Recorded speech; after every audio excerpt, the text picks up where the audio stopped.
Zixara nervously adjusted her gravitational stabilizer as she floated into the lecture hall of the Galactic Academy of Xenobiology. The young Quartzian's crystalline appendages clinked softly against each other, betraying her anxiety. Today was no ordinary class. Today they would begin their unit on deathworlds. Professor Lurthal, a venerable Veloxian with iridescent scales and multiple eye stalks, materialized at the front of the room. The holographic projection system hummed to life, displaying a swirling orb of blue and green. "Esteemed students," Lurthal's voice reverberated through the chamber, "behold the most infamous deathworld in charted space, Earth." A collective gasp rippled through the assorted alien species. Zixara felt her crystalline structure vibrate with a mixture of fear and excitement. Earth.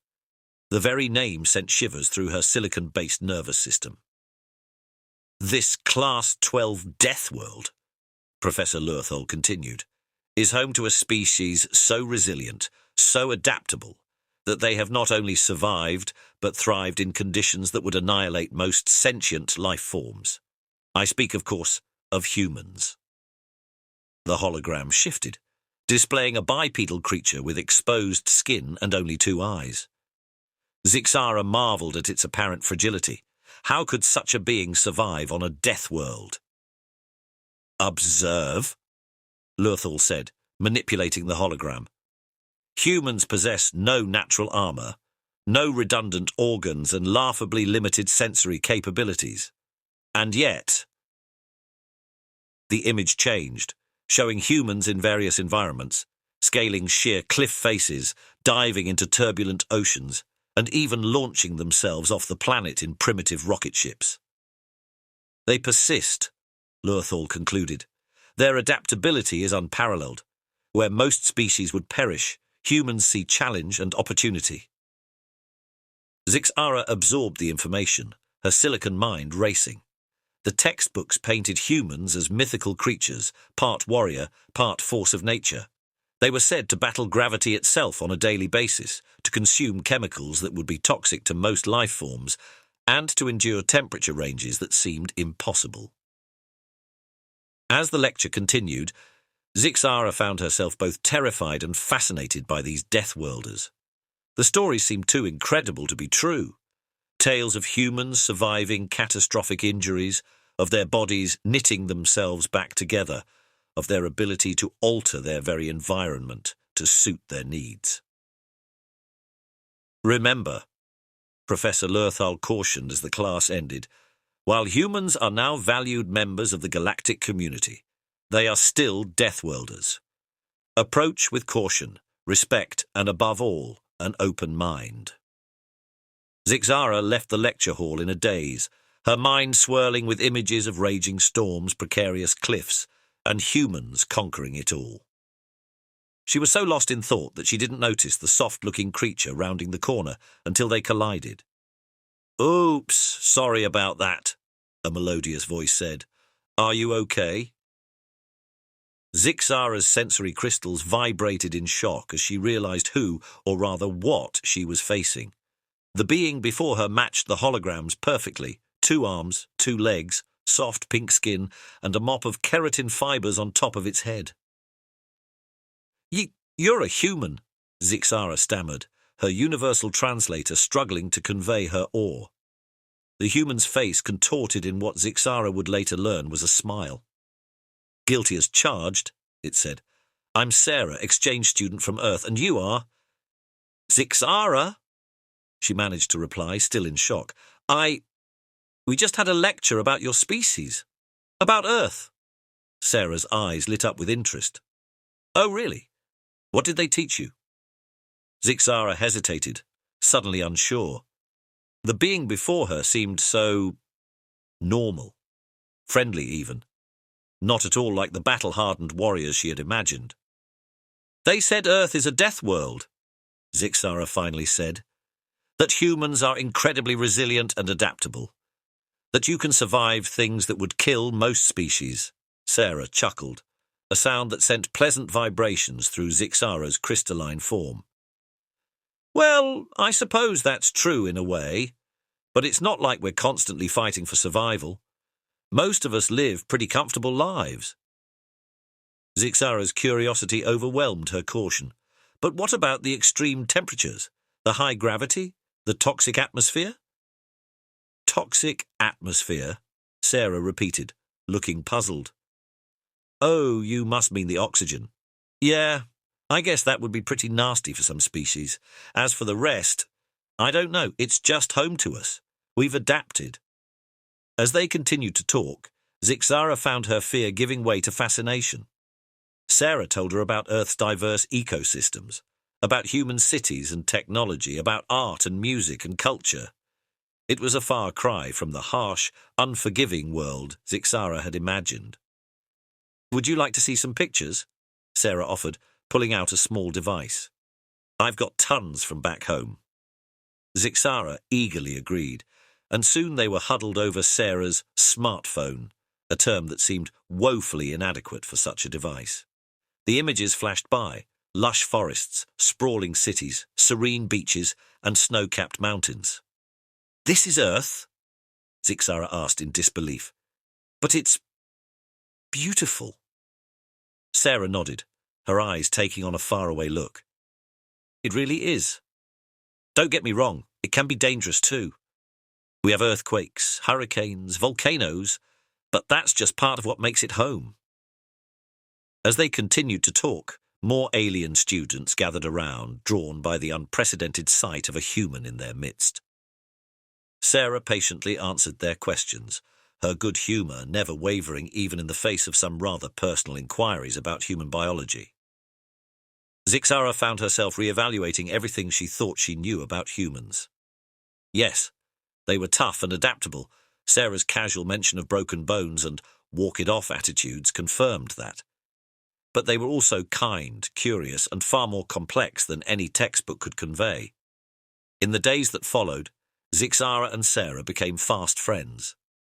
The human's presence caused quite a stir in the academy, with students and faculty alike clamouring for a chance to interact with the deathworlder in their midst. Sarah, for her part, seemed to take it all in stride. She joined Zixara for classes, offering insights that often left the professors speechless. In xenobiology, she casually mentioned Earth creatures so bizarre that the instructor accused her of making them up, until Sarah showed video evidence of something called a platypus. In physical education, Sarah demonstrated human capabilities that left her classmates in awe. She climbed walls with bare hands, lifted weights that would crush most species, and displayed reflexes that seemed almost precognitive. But it wasn't just Sarah's physical abilities that impressed Zixara. It was her adaptability, her willingness to try new things and embrace alien cultures. Sarah sampled exotic foods that would have sent most humans running, learned to navigate in zero gravity with remarkable speed, and even attempted to learn some of the more complex alien languages. One day, as they sat in the Academy's Arboretum, an attempt to recreate various planetary ecosystems, Zixara finally worked up the courage to ask the question that had been bothering her. "Sarah," she began, her crystals vibrating with nervous energy, "why did you come here? To study among aliens when your own world has so much to offer?" Sarah was quiet for a moment, her eyes fixed on a simulated sunset. "Because that's what humans do, Zix," she finally said. "We explore, we learn, we push boundaries. Earth is amazing, but it's just one planet in a vast universe. How could we not want to see what's out there?" Zixara considered this. "But aren't you afraid? Everything here must be so alien to you." Sarah laughed. "Of course I'm afraid sometimes, but that's part of the adventure." Back on Earth, we have a saying, life begins at the end of your comfort zone. Coming here, meeting all of you, it's pushed me to grow in ways I never imagined. As the simulated night fell over the Arboretum, Zixara found herself reflecting on everything she had learned. Humans were indeed deathworlders, capable of surviving conditions that would kill most species. But they were so much more than that. They were explorers and inventors, artists and dreamers. They faced the unknown not with fear, but with curiosity and determination.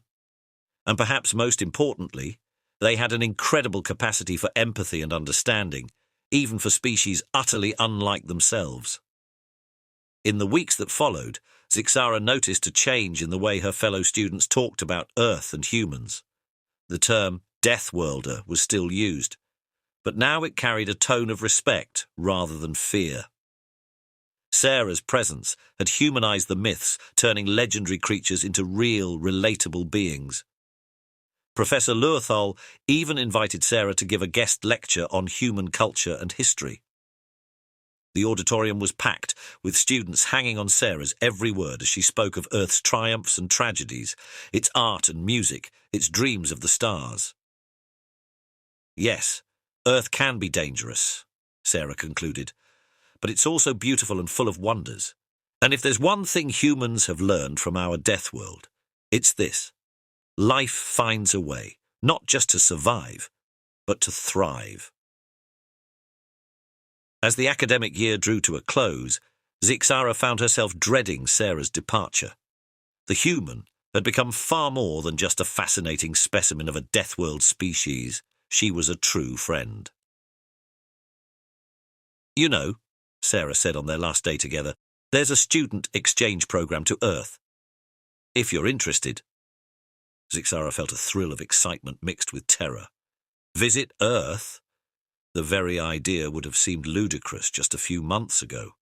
But now, "I'll need to modify my gravitational stabilizer," Zixara mused, "and my atmospheric filters. Oh, and I'll need to research human social customs and—" Sarah laughed, wrapping an arm around her crystalline friend. "That's the spirit. Trust me, Zix, you'll love it. Earth may be a death world, but it's also a world of endless possibilities." As they walked together under the light of alien stars, Zixara realized that she had learned the most important lesson of all. The true strength of deathworlders wasn't their physical resilience or their adaptability, though those were certainly impressive. It was their ability to forge connections, to build bridges between worlds and species, to face the unknown with courage and compassion. In befriending Sarah, Zixara had taken her first steps into a larger universe. And as she contemplated her upcoming adventure to Earth, she knew that this was only the beginning. The galaxy was vast and full of wonders, and with friends like Sarah by her side, Zixara was ready to explore it all. The myth of the Deathworlder had given way to a far more compelling reality, that of the human as friend, explorer, and teacher. And in that reality, Zixara saw a future brighter than any she had imagined before.